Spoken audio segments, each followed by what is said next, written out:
Morning, everybody. I'm hoping I've got a steadier stream. Somebody give me a shout and let me know if you're with me and if this is all fixed up. And hopefully our problems have ceased.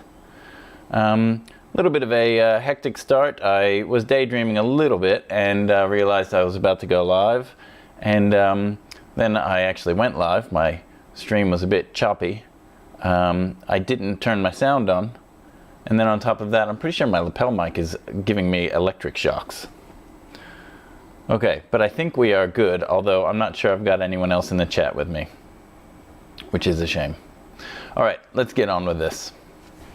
All right, let me start by saying congratulations to my buddy, Eli Grace, who has just become a father of Ruby and Grace, and Ruby and the mom Hannah are doing well.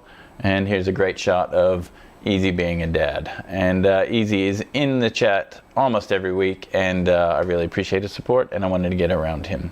And I certainly hope people find that we are back. If you are paying attention, you would have seen that Dwayne went live this morning as well, and he had a double giveaway. Making up for May, I think he missed. And this morning, Dave Hopkins won a loader. And more topical to this show, Sam Comport won a free jersey designed by Anthrax, which is pretty sweet. On a similar note, make sure you're paying attention to paintball and pop culture. Dwayne's cranking these out relatively regularly.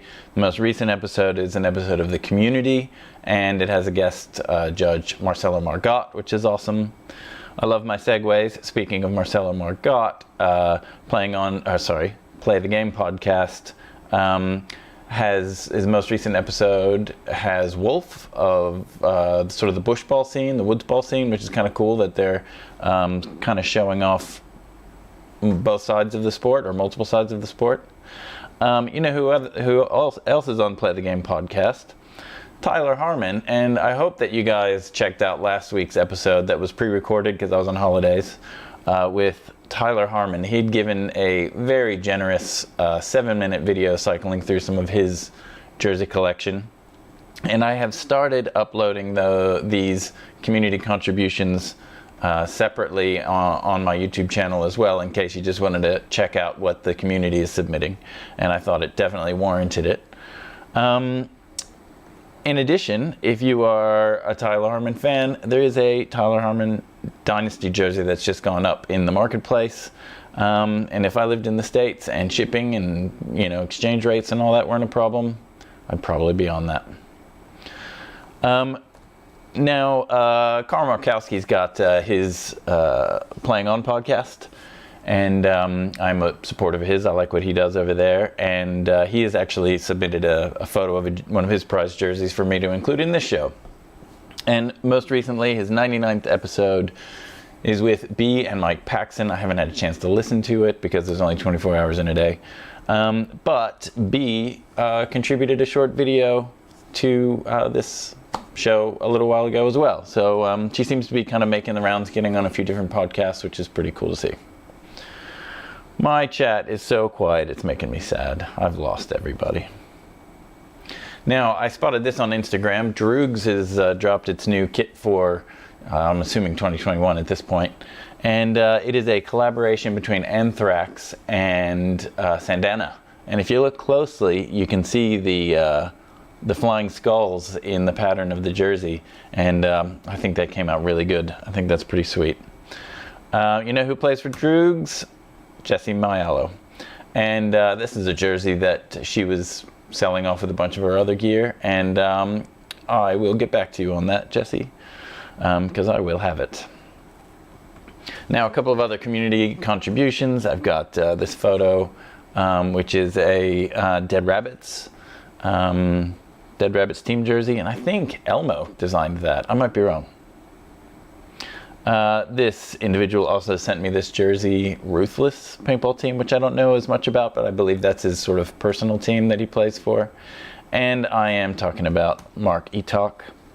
And the reason I'm bringing him up is because he's just started a YouTube channel. Well, he hasn't just started it. He's got a few videos up there, but I think he's going to reinvigorate it. And he is focusing on sort of tips and tricks for paintball players. And he's focusing on fundamentals at first. He's got one instructional video up there right now, which is very much a focus on fundamentals, but he wants to kind of build and add to it and eventually get to the point where he's demonstrating things that he's still learning right now and trying to master right now. So over time it should cater to a spectrum of experience. And I think his YouTube name is Rockstarred, and it's got 3 R's in the middle there. So ROCKSTARRRED. So get around that. Some other content that's going on is Ben Simpson just did an interview with Scotty Martin, and I always reach out to people who Scotty interviews in hopes that I can kind of offer a segue and promote what Scotty's doing. And Ben shot me this photo, which as soon as I looked at that, I immediately was like, okay, maybe we can chat a little bit more. So watch this space. Ben and I are going to come up with some time to go through that closet sometime soon. There's a lot of green jerseys in there that I'd like to check out. I think I see his Crisis jersey as well. So if you haven't done so already, you should check out Scotty's latest episode with Ben. It's episode 19. And I just grabbed one quote from this, and I think that's all you need to know. Quote, I remember actually physically writing it down and saying it to our team as well. I want to be playing pro. I want people to be scared of us. I want to mentally beat people before they get on the field. And I think that really encapsulates the sort of grit and determination and competitive nature of Ben and his brother Carl. But you should check that out. There's a lot to learn from that episode. All right, now this bit, I've titled this bit The Photographers Union, because I try to be a bit of a photographer out on the paintball field, and players aren't the only people that get to collect and produce some sweet jerseys. So I reached out to some photographers, and in the next couple episodes I'm hoping to showcase some photographers as well. So if you've been out to a field, especially maybe out in New South, you might recognize that kit.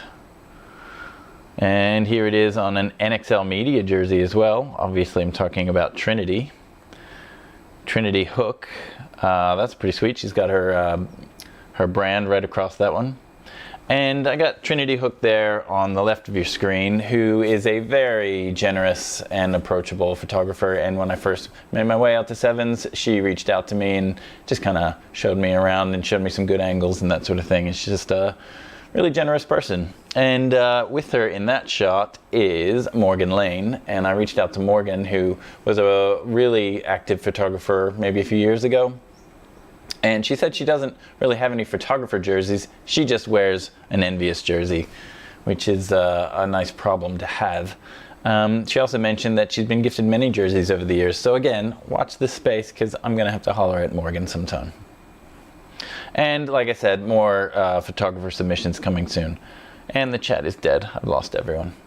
Just some marketplace things. I spotted there's a handful of this style of Infamous jersey that are going for quite a pretty penny. And I had one of these jerseys years ago. It was a blank, so it wouldn't be as valuable as, say, this Lemansky that's up. But I kind of wish I hadn't gotten rid of it. Also, there's a JRAB jersey, a Russian Legion JRAB jersey that's here in Adelaide. David Cavalcenti, I'm assuming it's a soft C. I just call him Spatch. He's been selling it, trying to sell it. He may have locked in a deal. If you are interested in that, you should get a hold of him quick. I came across this as well. Some of you might not even recognize what these are. This is old school JT racing jerseys, and they are very hard to come by, especially in the States. Very valuable, very ag. And my mate, Thomas Hitchman, has one that looks just like the one that's front and center in the middle there. So those are, those are quite a find. Okay, now, Tim Matthey, I hustled this out of Tim. So this is a jersey that he's had on for sale on a Paintball Australia buy-sell trade page for quite some time. and I was chatting to him about it. He marked this one as one of his most prized jerseys, even though he's selling it, which is a little bit sad to me. And I asked him to tell me a little bit about it, so forgive me for reading. He says, the Pink Sausage People is a group of players from Dubai that joined and formed a team to represent Dubai at World Cup Asia. We, SIN, were in the same division as them but in a different pool and never got to play them, but formed a good bond and did a jersey swap with them. The team broke up after that event, with players going back to their own respective teams. The spirit of paintball, its rivalries and differences coming together are what makes that jersey special. And that's so awesome. There's people collect jerseys for so many different reasons, and jerseys encapsulate so much nostalgia and emotion that I think that is pretty special. So, in light of that, I wanted to share some other stuff that I got from Tim. So he mentioned playing for, forgive me, let me swap this up. He mentioned playing for Sin. So he had a couple of these jerseys that he was selling with in his thread, and I wanted to buy some. Now the reason that I jumped on this is because I distinctly remember playing Sin at Sapa in 2009, 2010. I remember playing maybe 2010 at a PAVS tournament when I was playing with Fusion. I remember Sin, I remember them well. And I know that a lot of the Sin players kind of moved into the Hustle camp, so I know it's not as simple as Sin turning into Hustle, but it does, to me, this stands out as another piece of paintball history. And not only did he send me one, but he sent me another one, which is just small enough that it might fit my little boy. So we're gonna have some fun with those. So thank you for that, Tim. Let me see, and I do have some more Tim Matthey to share in the future. He's obviously had a big impact on Australian paintball, especially in Victoria. And like I said, I relish the chance to get a hold of some of his jerseys. Okay, so now I'm going to cut to a little video here and maybe try to get some more people in the chat. So I'm always reaching out to people in the community who might want to have share their jersey collection, however big or small or mighty, as Addie might say. And I got a hold of Addie and Jason Bias, who took a little bit of time to talk to me about their jersey collection. So this is a twofer. It's about 8 minutes long, but it's 2 for 1. So hang in there with these guys, and I'll see you on the other side.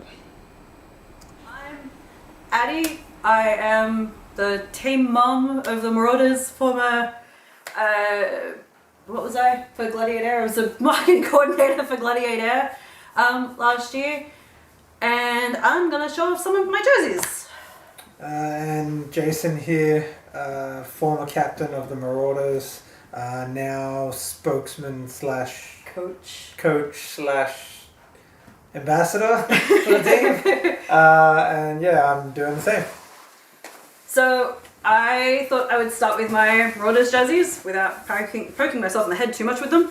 This was my first jersey. This is my head cheerleader jersey. This was the jersey that I got when I first sort of joined the team. And then the jersey I got after that was my Pit Queen jersey. Dwayne from PBHQ has that one because he actually gave me that nickname.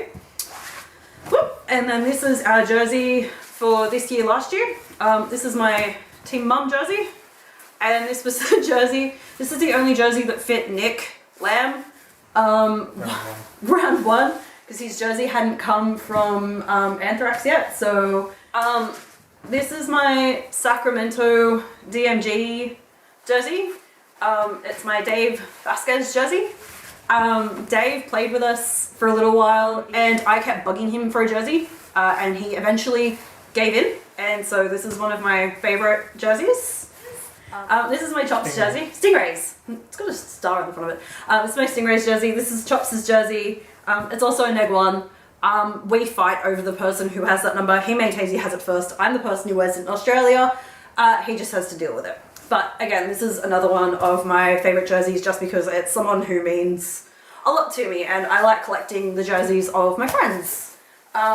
I'm missing one at the moment. I want to get a Iron Man jersey from Thomas Kim. I keep bugging him about one as well, so I got to get one of those. This. Both of them. Yeah, I guess. These are my Impact jerseys. I am a really, really big Impact fan. So this is my Keith Brown jersey. This one's actually really comfortable to wear, and I really actually prefer it over these ones because these ones have got the really big arm guards. But this one is my Rainy jersey, and they're both signed, although Keith will have to come back and sign that one again because that one is losing its signature. But I really like the colours on that one. And then I think that's Impact's current. No, I think that was last year's World Cup. Was it last year's? I don't know. Yeah. But what do you got? Mine's my collection is small but mighty, but Jason has been collecting for longer than I have. So with Impacts, I too got one from Keith Brown because he's just an awesome dude. He's one of the most positive people I've ever met. We actually got, I think the team bought like 5 jerseys from him when he came over. We funded a bit of his trip. Yeah, and this one's just one of my favourite because it's quite clean and I love the grey and just hasn't got an emblem on it. It's just a straight Impact. Growing up and being in paintball, I was a die-hard fan of Dynasty. I love this one. That was my original back, I think, in my amateur days. I used to wear it to training.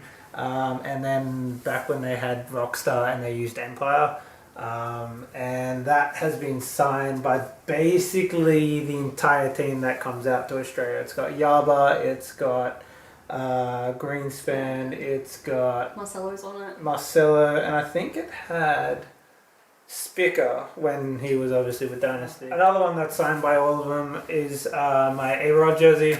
Again, he's another super awesome dude. And he went from number 3. This was his last number 3 jersey that he played in when he changed number to number 1, but now he's currently back at number 3. This is a 1-of-1 black gold Dynasty jersey. Spicker had this in 2015. He actually won the 2015 Masters in Australia in this. And it's a 1-of-1. I bought this off his back. It was soaking in sweat. It was gross. It was actually it was beautiful. And he chased me around with it. Yeah, this one is a 1-of-10. Another one of my teammates, Matt, Current captain of the Marauders. He actually bought this jersey first when Spicker had him, and then the second time he came around, he bought more. So I had to get my hands on that. I guess something that I should talk about is my Marauders kit. I've gone through 5 generations of jerseys through the team, back playing amateur, semi-pro and pro. My first original jersey was by Animal. That's lost in the void somewhere. When we were like setting up for this video, exactly where that we is. actually did go looking for it, but we don't know where it's gone. It's probably been quite lost in a ugly. move. It was pretty ugly, so I'm kind of glad of it. Yeah. We then moved from Animal to Raza. Super comfy. It was our first kind of pro design jersey, I guess, from overseas. We had this with basically through all of amateur. This was the next 3 gens. That was the 3rd gen when we first got into Anthrax via semi-pro. And then these 2 are our pro jerseys that we've currently been wearing. That one's mongulated because of the coat hanger. But yeah, so that's a 2018, and this is the 2020 Anthrax. This is the Messiah, the 2020 Messiah jersey.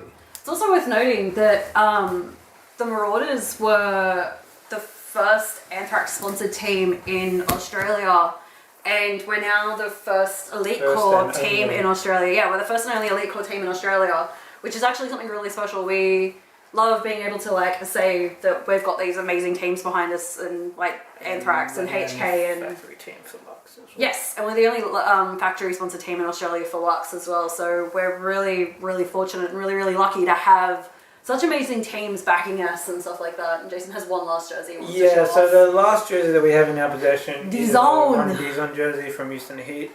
He is an amazing person, amazing player. He's a Marauder. He's a Marauder. He's done so much for me, for the team. So this is definitely a special jersey that we have here. Like everybody who's played on the team's a Marauder, but like Ronnie has this amazing place in our hearts. Yeah, so that's kind of the last one that I wanted to show off because it basically goes in the line of my Marauders jerseys anyway. And yeah, so Dizon has been an amazing individual for myself and for the team. And he's done so much for us and helped us out in terms of championships and event wins. There's so many jerseys here. We're gonna have to go through them. Yeah, no, don't mind. But yeah, so there's a great collection here, and there's a great collection here, and I feel like it's not going to be the end of the collection. Like I said, I need a Thomas Kim one. So Thomas, I'm going to send you this video. And you're gonna have to send me one, honey. I just need one. There is one that I want to add to my collection personally, and that is a Tim Montressor, the blue-black World Cup jersey that he wore, I think it was a couple years ago. But every time he was over, I was always hankering him for one, but he never had one in my size. Thank you for going through our jersey collection. Now we have to go back and hang them all up. But it's good. It's good going through all these and like going through the memories and stuff like that. But thank you for going on our jersey collection with us. Cool. There you go. So thank you to Jason and Addie to take some time and sit down and do that video for me. I do love featuring the some of the Aussies who have helped build the Aussie community, and it's great to get sort of the big fish like Tyler Harmon, which is very exciting for me last week. But to me, for this show, it's just as important to be featuring the Aussies that are kind of building the community day to day, and those two are definitely doing so. Now, just catching up with the chat that I am now back with. Amanda says you remember Tim playing in that Sin jersey, and also giving some love for that Dynasty collection of Jason's. It is a decent collection. Now, I wanted to show off one other thing here. So like I said, 2 for 1 with Addie and Jason. I'm also going to show off two things in this episode. I'm always just thinking of like who or might be on the outskirts of the community that might be interesting to feature, and it dawned on me to reach out to this individual. And so I've got this individual's, the closest thing he has to a jersey up here. And he messaged me saying that this is sort of before jerseys were a thing. First of all, Tiger Stripe, I'm in. And I think very few people in the paintball world would appreciate this kit and who it belongs to. This is Mike Cassidy's prized jersey that he sent me a photo of. And again, most people in the paintball world right now might not know who Mike Cassidy is, but I know who Mike Cassidy is. So Mike Cassidy is the founder, he's the designer, engineer, machinist for CCI fandom. And many people would know that I'm a pump guy. And this is another thing that's in my collection. This is a stock class CCI Phantom. And I don't know how many of this type of marker there are in Australia, especially one that's sort of this individualized. So Mike is a special guy. He retired a little while ago, but like I said, he's like a one-man machine at CCI Phantom, or CCI Industries, or Inc., whatever they were. Inc., Component Concepts Inc. It's written right there. He was, he designed it. He did all the work. When you wanted to call and ask a question, Mike answered the phone. When you wanted to email and place an order, Mike returned your email. He was a one-man machine, and Phantoms were such a huge part of the pump scene in particular. When it comes to competitive pump play, some would argue that the like the auto pump cockers, the snipers, the CCM, and some of these other companies produced maybe more like tournament level markers. But I think when people think of pump guns, they think of Phantoms. And this is one that Mike made for me personally a few years ago. Make sure that's on there. I asked for dust pink. He said he could do weak red. I will take it. So it is a stock class marker. And again, not many people know too much about stock class play, but we do have a hopper that's right here. That's your 10 round tube up there, or your feed tube or whatever it might be. And this is your pod. You have to fill this up after you shoot 10 balls. You have to fill it up again. And the nature of this is the breech is right here. You have to make sure that the marker's rocked forward before you cock it, and that is the origin of the term rock and cock guns, or rock and cock markers, which is then the origin of the pump team, the Rock and Cocks, which is why they are the greatest team name ever. And you'll notice there's no tank on this thing. There's no tank because instead we've got a 12-gram changer down here. So you have to put a 12-gram in there, chuck that back in there. You might get 30, 35, maybe 40 shots depending. So to play with this thing, you have to be managing your paint on the top. You got to be managing your 12 grams there, and it is definitely a challenge. But that is a very special marker to me. Like I said, I doubt there's anything of this like this in Australia. I know there's Phantoms, but it ain't this one. It's also got acrylic parts. These clear acrylic parts are very, very hard to come by. In fact, I bought an entire other Phantom that had the acrylic parts just so I could take the parts off and put them on this one. But I just wanted to show that one off. Really psyched that Mike sent me his jersey. Means a lot to me. He's retired now, retired about a year or so ago, but the man made his mark. And this is an awesome piece of machinery, my Phantom. I see Scout in the chat saying RC Life. Most def. All right, I think that's all I got. I will just offer a quick shout out to Dwayne, doing all the hard work every week, Mondays, 7:30 Adelaide time, whatever that works out to you. Just going over all of the events for the week, whatever paintball is happening, he will be covering. I think that's all I got. Those of you who are still with me, thanks for hanging in there. That was a pretty messy start to this episode, but it's always nice to have you guys in the chat. As usual, be good, drink your milk, do the right thing, take care of each other, and I'll see you guys next week.